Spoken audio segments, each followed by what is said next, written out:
Amen. Alaran, magandang umaga po sa ating lahat, higit sa ating Panginoon. Salamat sa mga testimony pinagkaloob ng bawat isa upang papurihan at pasalamatan ng ating Panginoon. At salamat din na kasama natin muli si Sobi. Shobi. Kumbaga, sana ito na yung daan para magtuloy-tuloy na. Kung maaalala nyo, kumbaga hindi na natin siya pinormal na i-welcome kasi naka-attend na rin siya nung pa kami sa Villa Sopo di Ganchi. Kasama niya yung kanyang genitory. Kumbaga, sana ito na yung magdaan para magtuloy-tuloy na natin makasama sila, maging yung kanyang anak, maging yung kanyang asawa. Alora, ang ating po pag-aaralan sa araw na ito, manggagaling po sa aklat ng Psalms 143 verse 10. Kumbaga, i-reposo muna natin yung ating series ng 1 Thessalonians. Ang sabi niya rito sa Psalms 143 verse 10, "Teach me to do your will, for you are my God. Your spirit is good, may it lead me in the land of uprightness." Sa ibang version, ang sabi niya rito, "Teach me to do your will, for you are my God. Let your good spirit lead me on level ground." Sa Tagalog, sa mabuting balita, ang sabi naman niya rito, "Ikaw ang aking Diyos, ako ay turuan, na aking masunod ang iyong kalooban. Ang espiritu mo'y maging aking tanglaw sa aking paglakad sa ligtas na daan." Ang mensahe ng Panginoon sa umagang ito ay may titulong "The Desire to Do God's Will", o ang pagnanais na magawa o masunod ang kalooban ng Diyos. At bago po tayo magpatuloy sa ating mensahe, manalangin po muna tayo. Muli po, Ama, patuloy ka namin dinadakila. Patuloy ka namin pinasasalamatan sa iyong kabutihan, sa iyong katapatan. Tunay nga, Ama, na ikaw ang Diyos ng pag-ibig. Ikaw ang Diyos ng makatarungan. Ikaw pa rin ang Diyos noon, ngayon, at magpakailanman. Hindi ka po nagbabago. Tapat ka sa iyong mga salita. Tapat ka, Ama, sa iyong mga pangako, Panginoon. Tunay nga, O Diyos, na buhay ka, Panginoon. At minsan pa, Ama, patuloy din po namin kinikilala ang iyong kabanalan. Patuloy po kaming lumalapit sa mga oras sandali ng bawat isa sa aming Panginoon upang nasa tunay nga na maging karapat-dapat kami sa aming pagpapatuloy at pag-aaral ng iyong mga salita, Panginoon. Patawarin mo nga po kami, Panginoon, sa mga pagkukulang, sa isip man, sa salita man, o sa gawa, upang nang sa gayon wala pong maging balakid o hadlang upang tanggapin po namin, Panginoon, ang pagpapalang spiritual na nais mong ipagkaloob sa umagang ito, Diyos. Patuloy ka nga pong mangusap sa bawat isa. Patuloy mo nga pong tulungan ang bawat isa na mabuksan ang aming puso at isipan upang nang sa gayon ang pagpapalang nais mong ipagkaloob sa umagang ito ay patuloy po namin matanggap at maunawaan, Panginoon. Dalayan ko nga po na tunay nga hindi lang po namin mapapakinggan ang mensahe mo. Bagkos sa biyaya mo, patuloy mo nga po kami tutulungan na may apply po namin ang mga katotohanan mula sa iyong mga salita. Sapagkat tunay nga, habang ina-apply po namin ang katotohanan sa iyong mga salita, doon po namin mararanasan ang buhay ka sa aming mga buhay, Panginoon. Ang kapangyarihan mo sa aming mga buhay, Panginoon. Lord God, dalayan ko nga po, Diyos, na ikaw po ang siyang patuloy na manguna sa bawat isa sa aming Panginoon. Patuloy po namin dinadalangin at pinagkakatiwala ang oras ito, ang lugar na ito. Ito po, Diyos, ang aking isang dalangin na may pasasalamat. In Jesus' name I pray. Amen. At dito nga sa ating pag-aaralan, the desire to do God's will, o ang pagnanais na magawa ang kalooban ng Diyos. Itong Psalms 143, kumbaga, ang pinakang titulo niya, kung babasahin mo, ang kabuuan ng Psalms 143, meron siyang 12 verses. Ito'y sinasabi na a Psalm of David. Isa siyang awit ni Haring David na kung saan ay isang magandang awitin na nagpapahayag ng kanyang panalangin. Panalangin ni Haring David sa Diyos sa mga oras at sandali na siya'y dumaranas ng crisis, affliction, difficulties sa kanyang buhay. dahil sa mga hamon ng buhay, dahil sa mga pagsubok ng buhay, dahil sa mga kanyang mga kaaway. Ito yung kanyang dalangin na siya'y tulungan sa oras na siya'y nahihirapan. Ika nga. At itong verse 10, kumbaga, specific nga, na ang sabi niya rito, sa mga oras na siya'y nahihirapan, sa mga oras na siya'y dumaranas sa oras ng kapighatian, kalungkutan, siya'y dumadalangin na bilang guro ang Diyos, kumbaga, turuan siya na magawa niya ang mga bagay na dapat niyang gawin nang naayon sa kanyang kalooban. At dito, sinasabi nga na ano nga ba ang God's will? At dito, sinasabi na papaano nga ba natin malalaman ang God's will o ang kalooban ng Diyos? Maraming tao, maging mananampalataya ba, na kung minsan para bang ang isip nila ay nawawala ang kalooban ng Diyos. Patuloy nilang hinahanap, sinasaliksik ang kalooban ng Diyos. Pero dito, malinaw na makikita natin, magagawa natin ang kalooban ng Diyos. Dito sa ating pag-aaralan, meron lang tayong ilang punto na titingnan, pero maraming kaparaanan para maintindihan natin ang kalooban ng Diyos, magawa natin ang kalooban ng Diyos. Yung unang punto na pinakikita o itinuturo sa umaga nito, ang sabi nga niya rito, the desire for divine guidance, o yung pagnanais para sa isang banal na gabay. Kumbaga, ito, sinasabi ni David do sa verse 10, nanalangin si David. Ang sabi niya sa verse 10, Lord, teach me to do your will, for you are my God. Sa Tagalog, ikaw ang aking Diyos, ako ay turuan na ating masunod ang iyong kalooban. Ito yung kanyang specific na dalangin do sa verse 10. Tumaranas siya ng crisis, difficulties, paghihirap sa mga sitwasyon ito, pero ang dalangin pa rin niya, kumbaga, turuan siyang magawa niya ang kalooban ng Diyos. Sa Psalms 89, verse 26, ang sabi nga niya rito, He will call out to me, you are my Father, my God, the Rock, my Savior. Kumbaga, tatawag tayo sa Kanya, tatawagin natin siyang Ama, aking Diyos, ang sandigan ng aking kaligtasan. Kumbaga, lalapit tayo sa Diyos. Tatawagin natin siyang aking Ama, aking Diyos, aking sandigan ng aking kaligtasan. Kung uunawain mo yung text natin pinag-aaralan sa umaga nito, ang hindi sinabi ni David na teach me to understand your will. Hindi niya sinabi na, Lord God, turuan mo kung maunawaan ko ang iyong kalooban. Hindi niya sinabi na ituro mo sa akin ang iyong kalooban. Hindi niya sinabi na matagpuan ko ang iyong kalooban. Ang sinabi niya rito, Lord, teach me to do your will.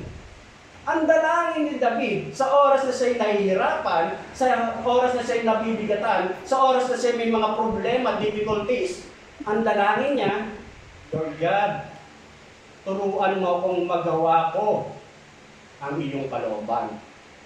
Yun ang kanyang dalangin.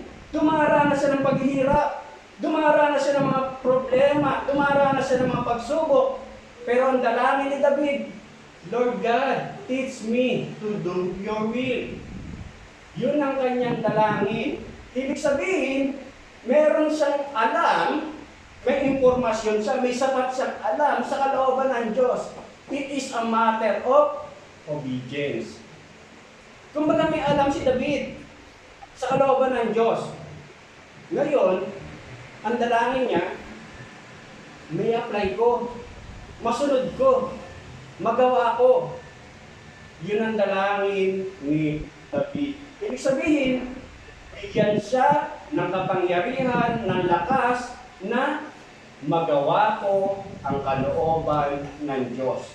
Sapagkat ikaw ang aking Diyos. Yun ang sabi ni David. Teach me to do your will, for you are my God. Yun ang kanyang dalangin. Dito, sa 1 John, chapter 3, verse 1, ang sabi nga niya rito, how great is the love the Father has lavished on us, that we should be called children of God. And that is what we are. The reason the world does not know us is that it did not know Him. Sa biyaya ng Diyos, we are called as children of God. Tinuturing tayong mga anak ng Diyos, ika nga. Sa biyaya ng Diyos, kumbaga, malaya tayong makalalapit sa Diyos at kaya natin siyang tawaging Ama.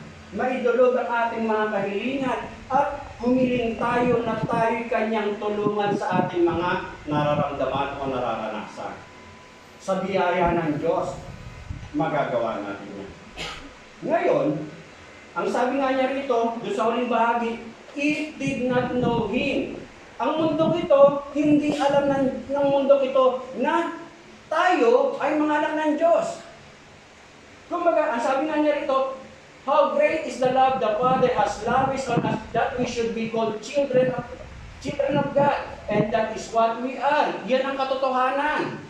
The reason the world does not know us, kung bakit hindi alam ng mga tao sa paligid natin yan, kasi hindi nila kilala ang Diyos natin sa Pilipinas. Kung maaalala natin, ang share nga doon sa last Thursday sa ating prayer meeting, ang naghahari, ang prinsipyo ng kadiliman. Kumbaga, ganun din tayo noon. Hindi rin natin alam yan noon. Kaya nasabi niya rito, it did not know Him. Hindi nila alam yan. Ngayon, maging tayo, ganun din ang una.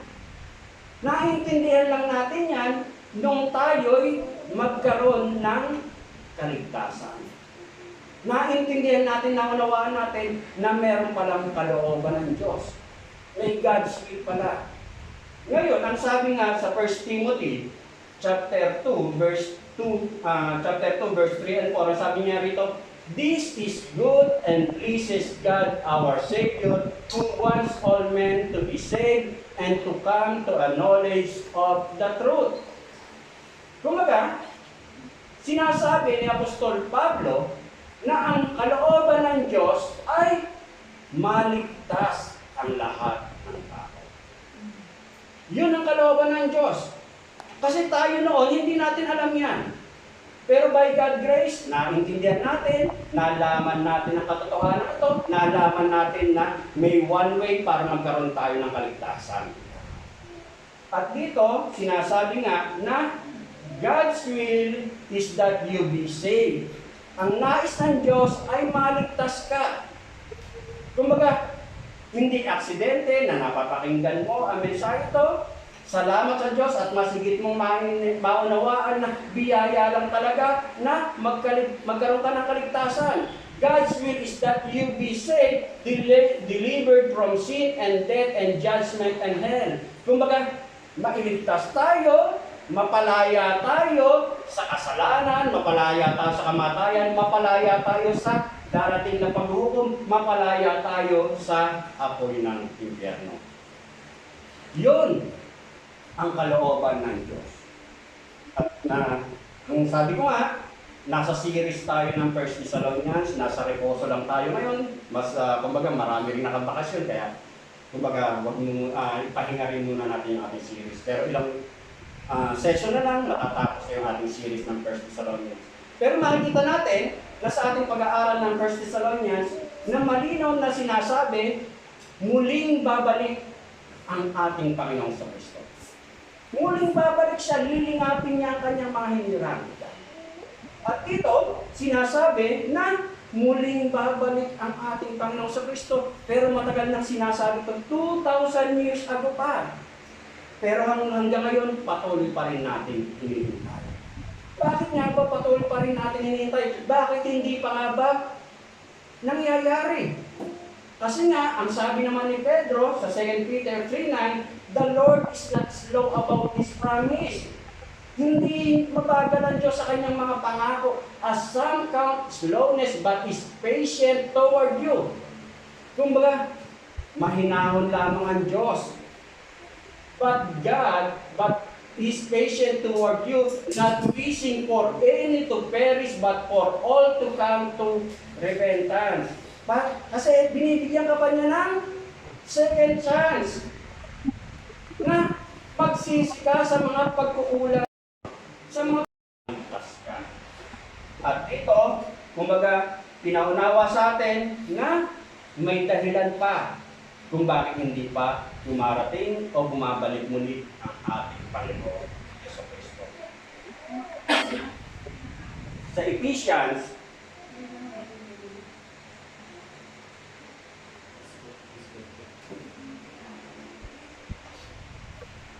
Ephesians chapter 1, verse 11, ang sabi nga niya rito, in Him we were also made His inheritance, predestined according to the purpose of the one who works out everything in agreement with the decision of His will.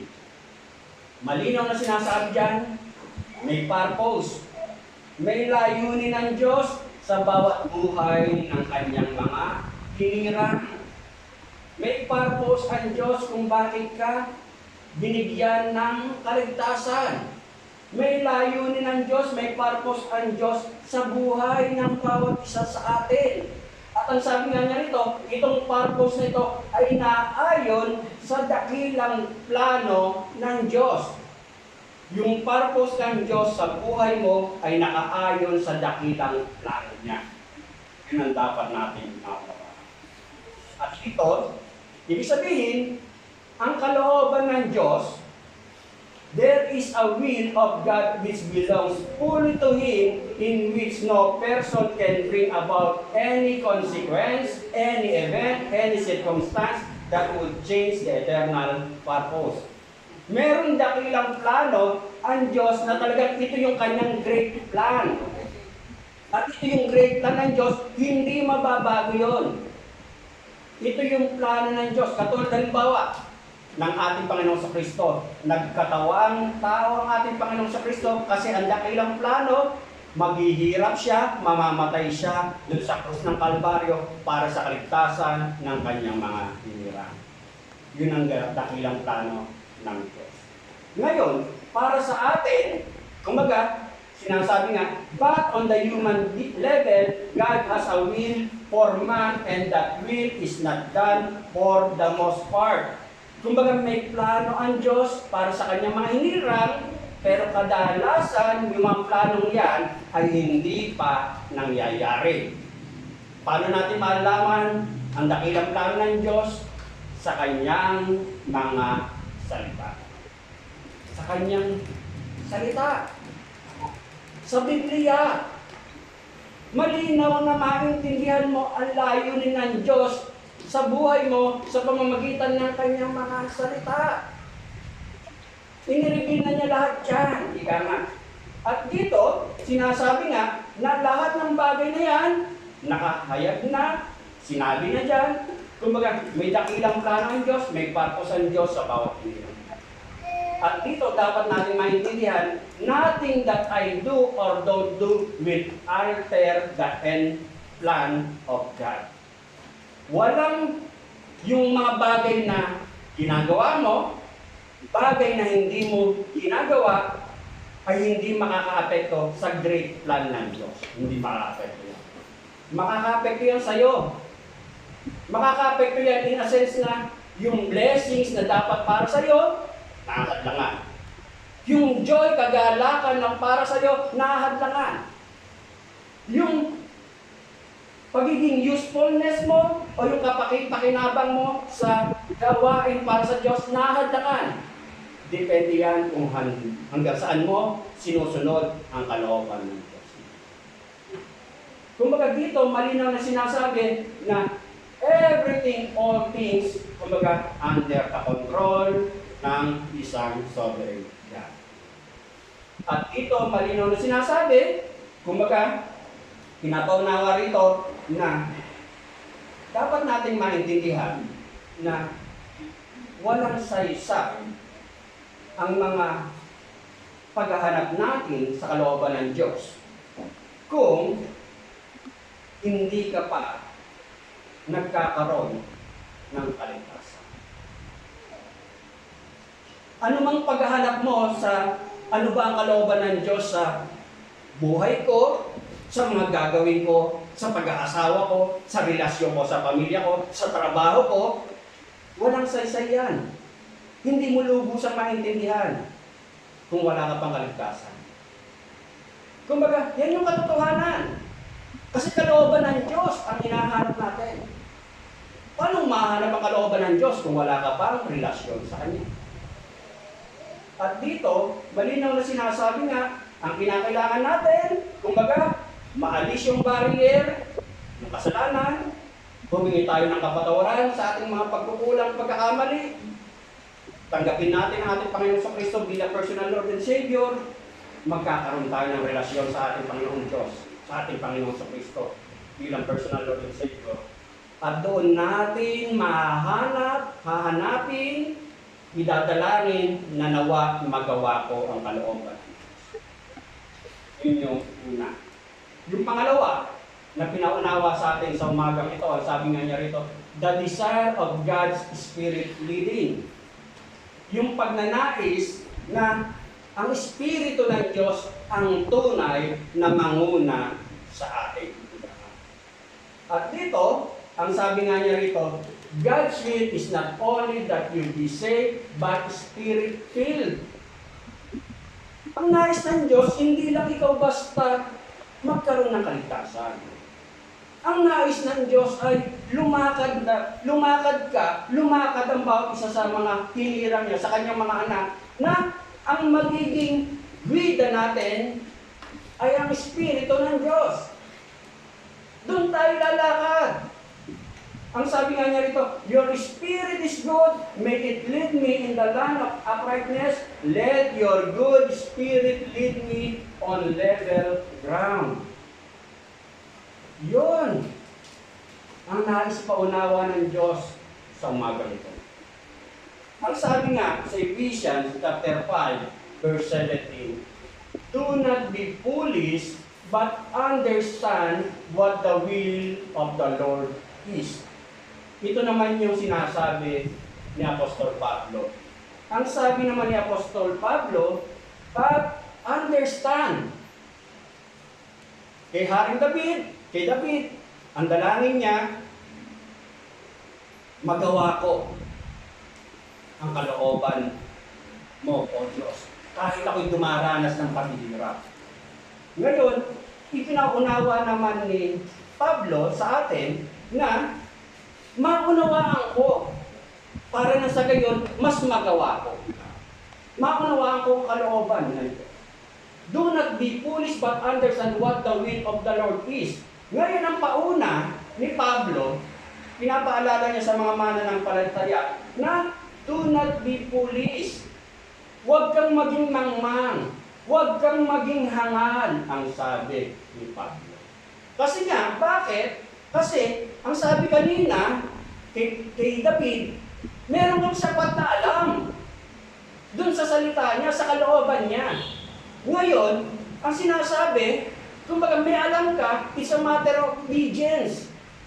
Kaya dito, sinasabi na maunawaan ko para na sa gayon ay itong sapat kong alam ay magawa ko. Kumbaga, hindi lang basta in knowledge. May apply ko, magawa ko sa buhay ko.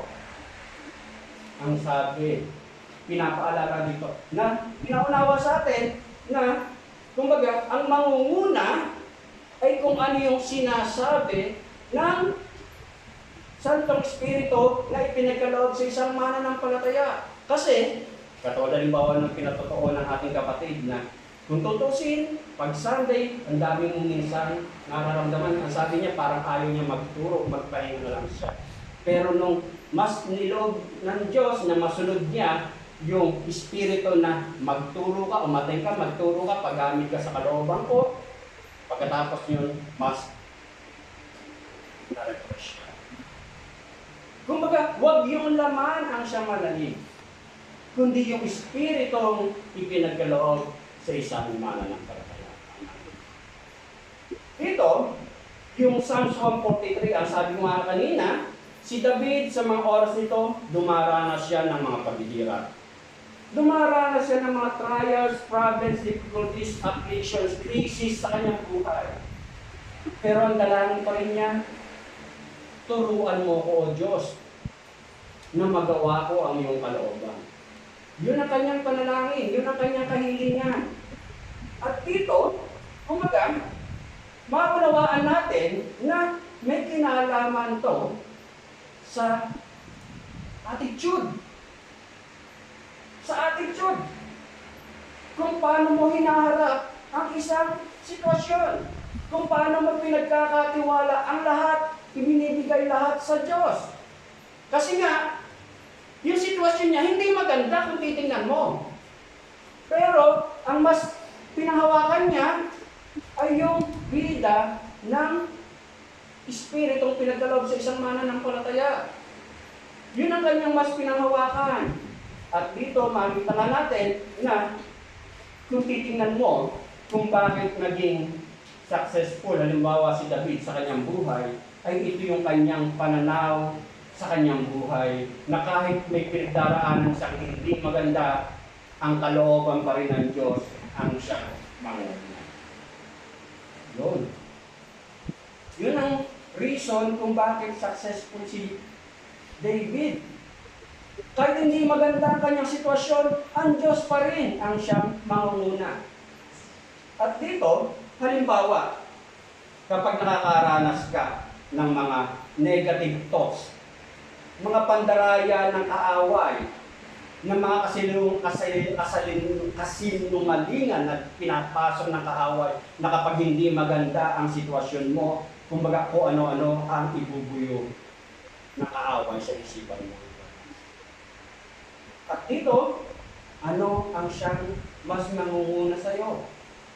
Yung mga kasinungalingan ng kaaway o yung katotohanan sinasabi ng salita ng Diyos? Katulad halimbawa sa Lucas 6:11, nagngit-ngit sa galit ang mga eskriba at mga pariseyo at pinag-usapan nila kung ano ang dapat gawin kay Jesus.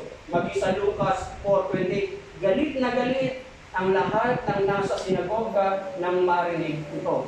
Ibig sabihin, yung mga nararamdaman mo, dito, galit na galit yung mga pariseyo, galit na galit yung mga eskriba, dahil yung mga itinuturo nilang mga kamalian sa mga Israelita, sinasalungat ng aral at ginagawa ng ating Panginoon. Kaya galit na galit sila. At dito, makikita natin na kung unawain mo sa buhay natin yung idea na ano ba ang mas nangingibabaw sa iyo. Once na dumaranas ka ng mga kabigatan, dumaranas ka ng mga difficulties, afflictions, crisis sa buhay. Kumbaga, ano ba ang mas mangingibabaw sa iyo? Yung katotohanan na ipinaunawa ng Santong Espiritu nasa sayo, o yung mga kahangalan o kasinungalingang ipinapasok ng kaaway sa isipan? Ano ang mangunguna sa iyo? Anong susundin mo? Anong magiging gwida mo sa iyong paglakad? At dito, ang sabi nga niya rito, na ang kahilingan ni David, ika nga, na mas mangibabaw yung pwersa ng espiritong nasa sa kanya, nasa sa mananampalataya, mas mangibabaw yun sa buhay niya, hindi yung mga pandarayang ipinapasok ng kaaway sa kanya. Ganun din sa atin. Katulad halimbawa, kapag yung dumaranas ka ng sitwasyon na parang punong-puno ka ng problema, na hindi maganda ang kalalagayan ng sitwasyon mo sa mga sandaling nito, i-entertain mo ba yung mga kabigatan yan? Sitwasyon na yan? O mas mananay sa'yo yung sinasabi ng salita ng Diyos? Ang sabi, halimbawa, kung ipagpapatuloy natin yung verse 18 and 19, sa ibang version naman, ang sabi nga niya rito, Wherefore be ye not unwise, but understanding what the will of the Lord is. And be not drunk with wine wherein is excessive. Sabihin, huwag kang magpa-apekto kung ano yung mga pandaraya ng laman mo. But be filled, ang sabi niya rito, but be filled with the Spirit, speaking to yourselves in psalms and hymns and spiritual songs, singing and making melody in your heart to the Lord. Ibig sabihin, kaysa tumutok ka sa mga negative thoughts, kaysa pumasok ka, pagtuunan mo ng pansin yung mga negative things na nangyayari sa paligid mo, mas ituon mo, ang sabi niya rito, speaking to yourself sa iyong sarili in psalms and hymns and spiritual songs, singing, making melody in your heart to the Lord. Hayaan mo ang Espiritu ng Diyos ang siyang masunod sa iyo. Halimbawa, sa trabaho. O halos lahat naman tayo mga nakaranas sa trabaho. At iba na lang sa mga ibang batas. Minsan may mga pagkakataon na para bang pikon na pikon ka na sa amo mo kasi napapagod ka. Hindi pa tapos yung trabaho mo kung ano-ano agad ang tulog. Ngayon, ano bang mangingibabaw sa akin? Sasagutin ko na itong amo to. Lalayasan ko na itong amo to. O,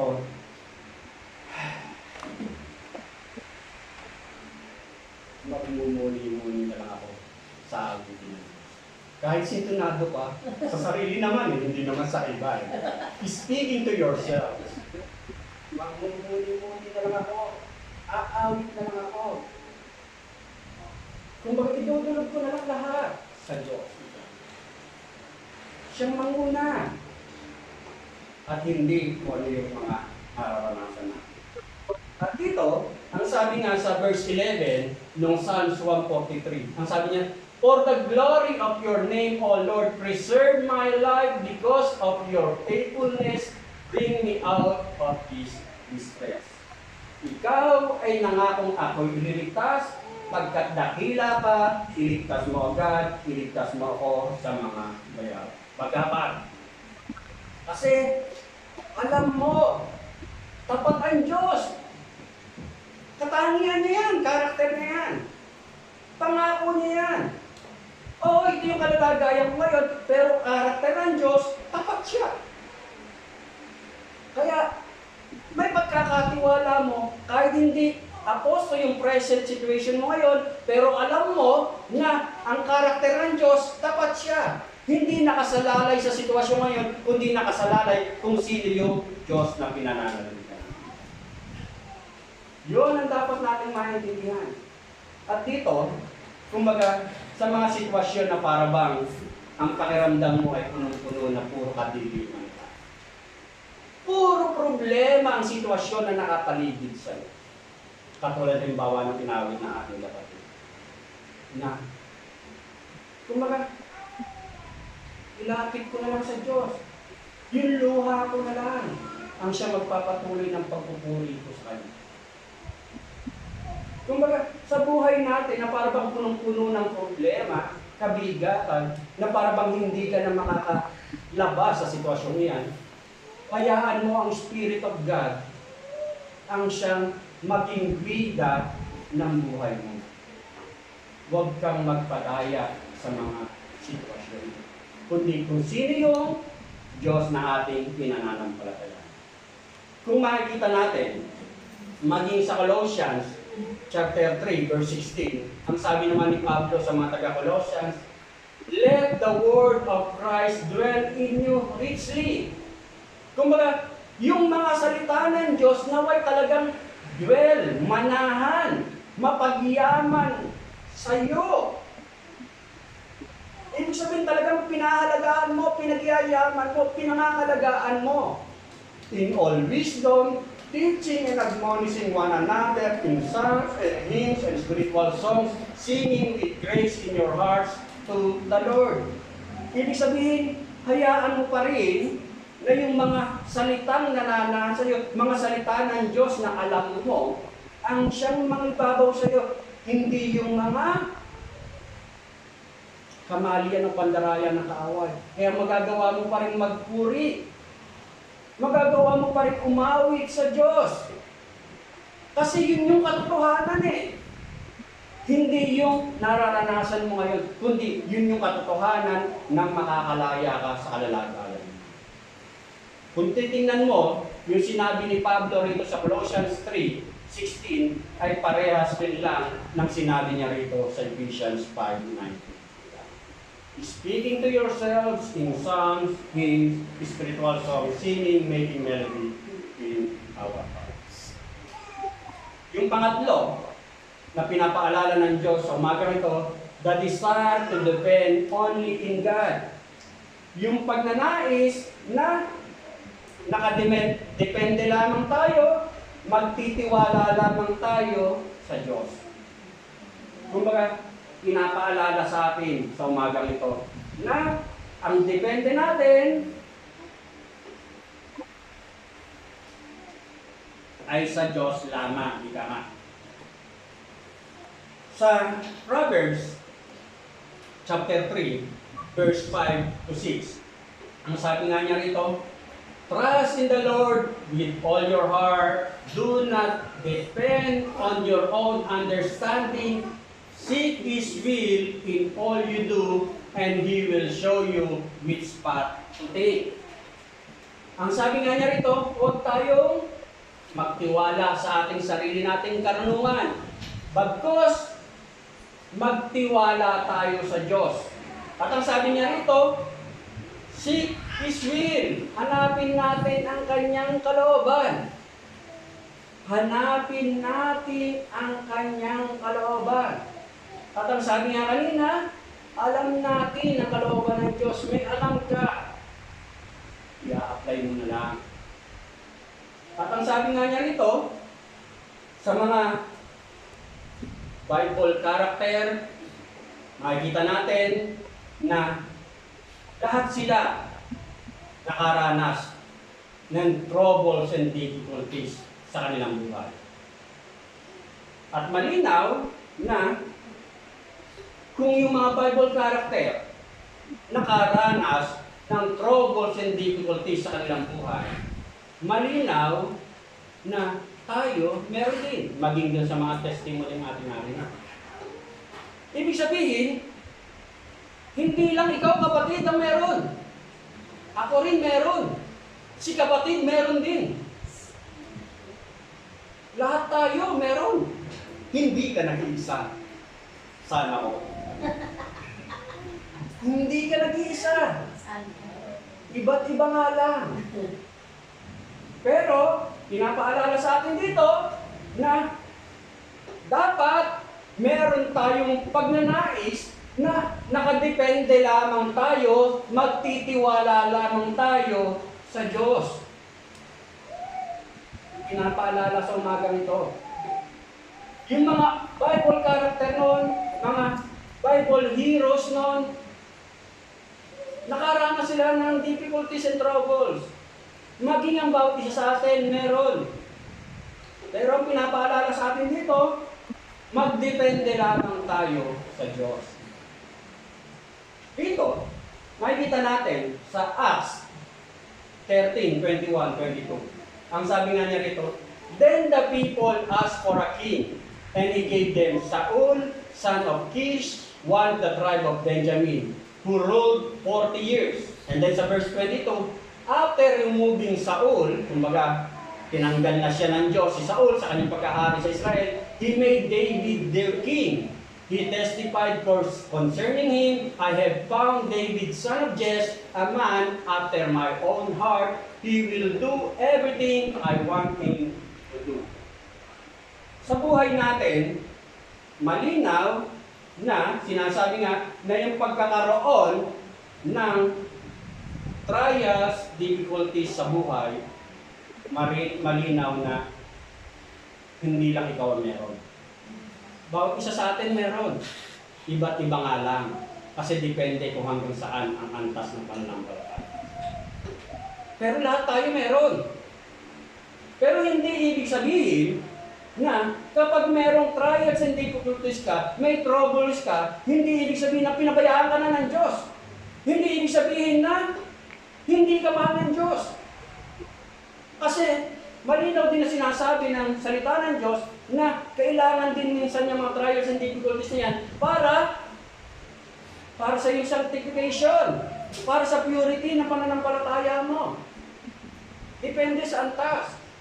Huwag mong kakalimutan na kapag nakakaranas ka ng kabigatan, hindi ibig sabihin na pinabayaan ka na ng Diyos. Hindi ibig sabihin na hindi ka mahal ng Diyos. Maaring may tinuturo lang sa atin. May ipinaunawa lang sa atin.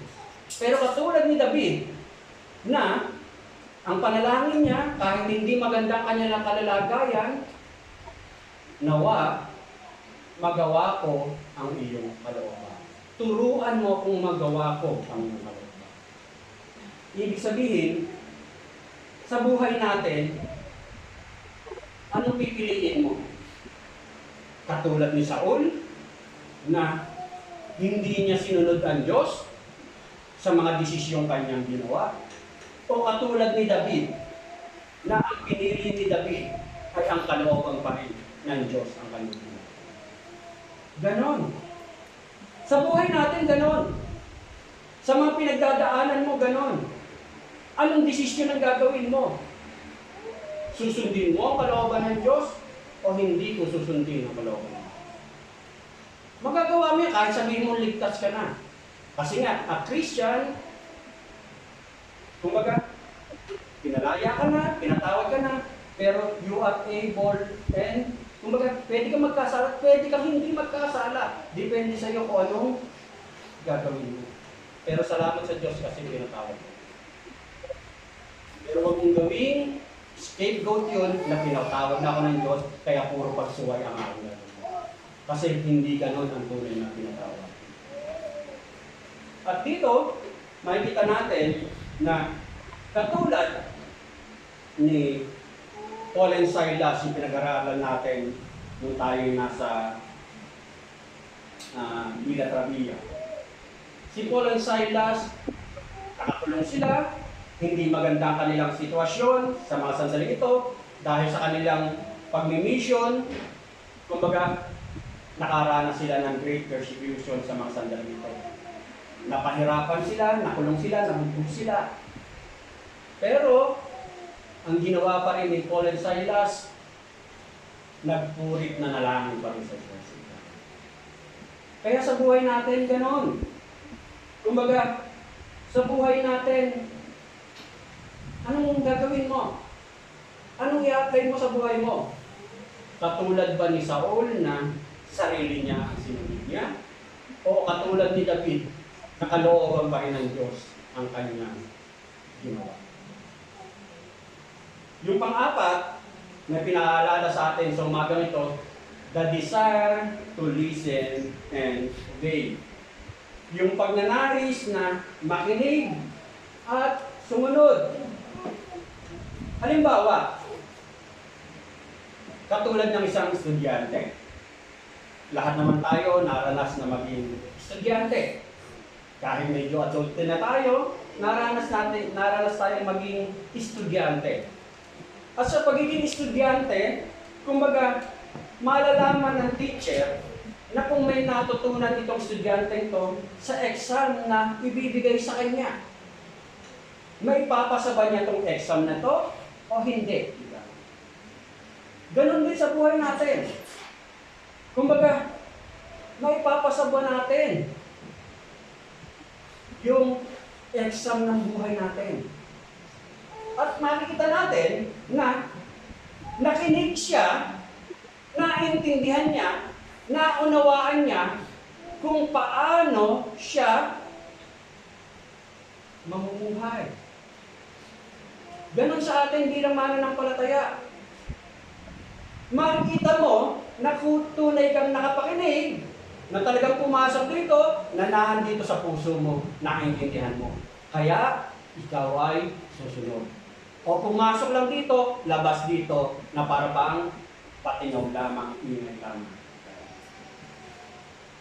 Kaya dito, ang panalangin, kumbaga, The desire to listen and obey. Yung pagnanais na makinig at sumunod. Hindi lang basta pasok dito, labas dito. Kundi pasok dito, manahan dito, sa isipan at puso, i-apply mo.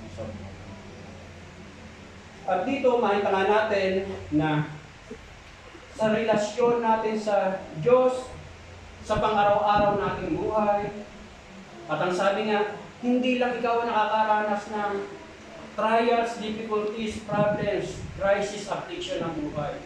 Lahat tayo meron.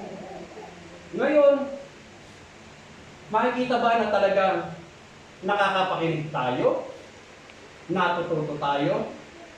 Makikita natin yan kung tayo sumusunod. Ibig sabihin, nakapapasa ka sa test ng buhay.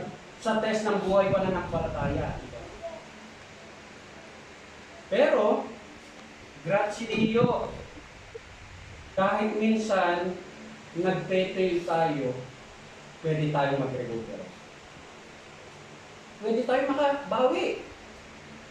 Kahit mag-fail tayo sa test natin ng buhay, sa ating paglakad, sa ating buhay pananampalataya, pwede tayo mag-recover. Salamat sa Diyos. Kaya nga, patuloy na magkaroon tayo ng pagnanais na makinig at sumunod sa kalooban ng Diyos. Ang sabi nga niya rito sa 1 Samuel 15:22, behold, to obey is better than sacrifice, and to listen to the path of mas nais ng Diyos na talagang sumunod tayo sa kalooban. Kaysa yung kunyari, may ginagawa tayo, umakin tayo, pero hindi naman natin sinusubukang i-apply yung mga natututunan na papakinggan natin. Mas importante sa Diyos yung matuto ka, sumunod ka. Kaya nga diba, ang bilin ng ating Panginoon sa Kristo sa kanyang mga disipulo, go and make disciples. Ibig sabihin, make disciples, ibig sabihin, matututo ka talaga. Tuturuan mo talaga sila na lumakad bilang isang alagad, bilang isang disipulo. Yun ang talagang nais. At ang sabi nga sa Lucas 11:28, he replied, blessed rather are those who hear the word of God and obey it. Mapalad ang sabi ng ating Panginoon sa Kristo. Mas mapalad yung nakikinig at ina-apply niya, sinusunod niya yung mga napapakinggan niya sa salita ng Diyos. Katulad halimbawa, mahirap naman talaga sumunod. Pero dun sa pagsunod na yan, dun mo talagang mararanasan na talagang buhay ang Diyos. Kasi, ang sabi ko rin doon sa pagtuturo ko, di ba? Dapat i-apply mo at yung i-level up natin yung faith natin. Kailangan mo humakbang sa pananampalataya para mas higit mong makilala at maranasan ang kapangyarihan. Katulad halimbawa, yung paglipat namin dito sa Palermo, hindi naman talaga madali. Kasi maraming adjustment. Ayaw ni Mr. Kenny, ayaw ng mga bata. Pero ito ang kalooban ng Diyos kasi hanggang ngayon naririto pa rin kami. Katulad halimbawa ni Pastor June. Si Pastor Juan, ayaw niyang iwan ang Cosenza. Pero ang kalooban ng Diyos, kailangan na magagawa sa North, lumipat siya sa North. Ayaw ni Sister Helen, pero ngayon naroon na rin si Sister Helen. Ngayon, ang pinakang-bago, kung hindi nyo lang alam, si Pastor Reggie, siya na ang manggagawa ngayon sa mga pinanalo. Siya naroon na yung mupang. Kumbaga, hindi madali. Pero, kumbaga, habang sumusunod ka sa Diyos, doon mo mas mararanasan ang kapangyarihan ng Diyos. Yung panglima na tinuturo ng Diyos sa umaga nito, the promise to those who desire and love doing God's will. Yung pangako ng Diyos sa mga nagnanais at gusto nilang gawin, i-apply ang kalooban ng Diyos. Sa 2 Samuel, chapter 22 verse 31, ang sabi nga niya rito, as for God, His way is perfect, the word of the Lord is proven, He is a shield to all who trust in Him. Dito, inihalin tulad na ang Diyos ay katulad ng isang shield o kalasag, panangga. Panangga sa lahat ng mga paghihirap. Panangga, shield sa lahat ng mga problema. Panangga sa lahat ng mga sitwasyong hindi aposto. Panangga sa mga negative thoughts na pumapasok, pinandaraya ng tawad. Yan. Pero ang kailangan, trust. Doon sa mga nagtitiwala sa Diyos. Kailangan natin magtiwala sa Diyos.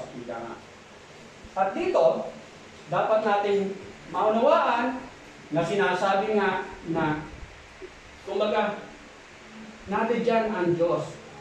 Handang tumulong sa bawat mga lingkod niya. At kung titingnan natin yung last verse ng Psalms 143, ito yung last verse. Ang sabi nga niya rito ni David, and in your steadfast love, you will cut off my enemies, and you will destroy all the adversaries of my soul, for I am your servant. Kumbaga, makikita natin dito na napagtagumpayan ni David yung crisis and afflictions dahil sa mga problema dulot ng kanyang mga kaaway. Kasi yung katapatan ng pag-ibig ng Diyos ay nasa sa kanya.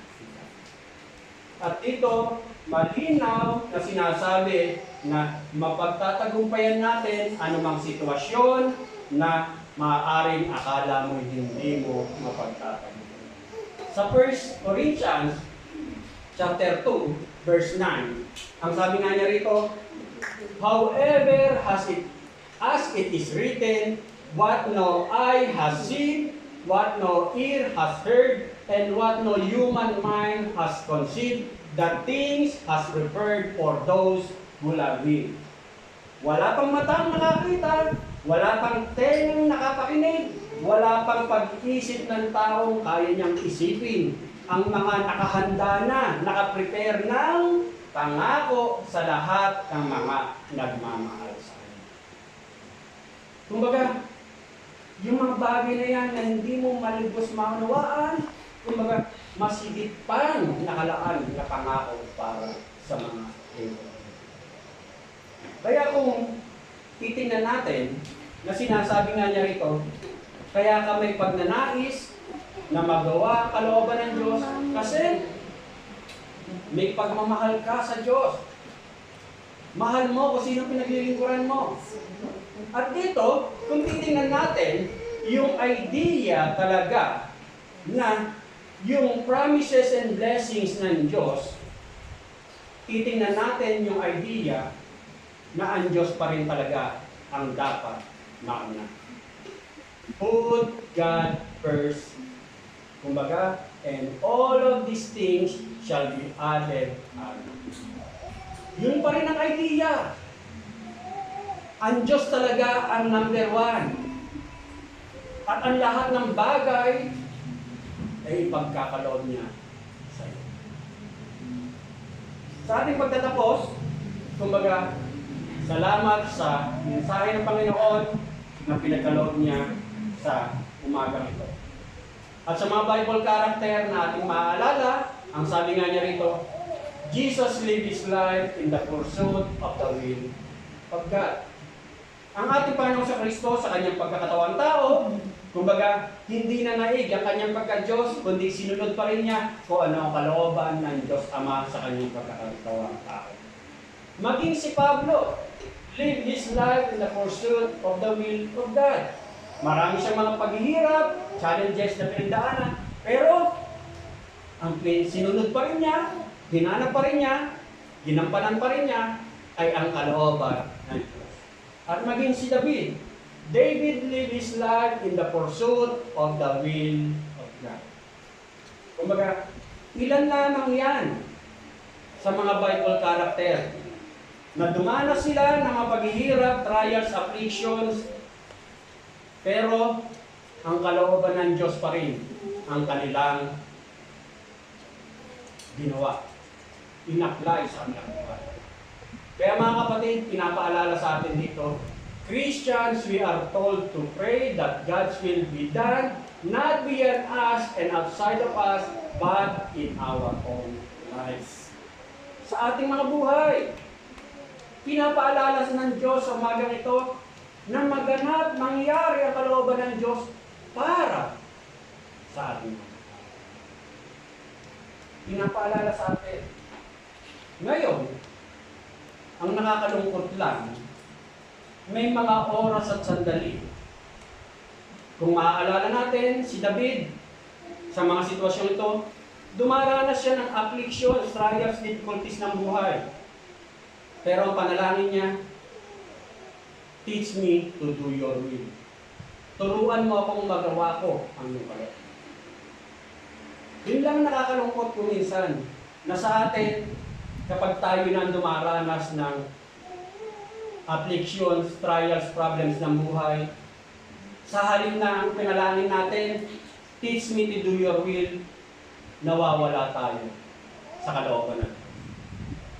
Nawawala na yung desire nating manalangin, nawawala na yung desire nating mag-aral ng salita ng Diyos. Nawawala na yung desire na makibahagi sa pakikipag-fellowship kasama ang mga kapatid. Nawa ang panalangin natin katulad ni David.